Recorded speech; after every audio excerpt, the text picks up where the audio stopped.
What is up, guys? Done at the site. So in this video, I'm going to show you how you can connect your n8n to monday.com. So first, you need to head over to your n8n's account, and then you need to log in with your account credentials. After that, you need to create a new workflow from here by just clicking on this plus icon and then click on workflow.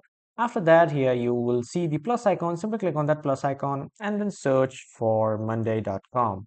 After that, click on this and then click on, let's say I want to create a board column. I'll click on create a board column and I'll click on create new credential.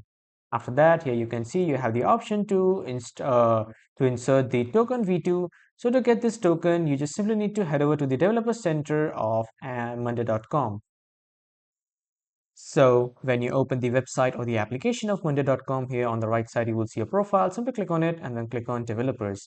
After clicking on developers, you need to click on API token and then simply regenerate a new API token, and you simply need to copy this. After copying this API token, you need to head back to your browser, and after opening your browser, you just simply need to paste that token that you just copied and then click on save to save this. And as you can see, the credential has been successfully created and the connection is tested successfully. So this is how you can connect your monday.com to your n8n. In this board name or ID, you just simply need to choose the board name or ID, and then you need to enter the title. And after that, you need to select a parameter. Let's say I want to go with the drop down.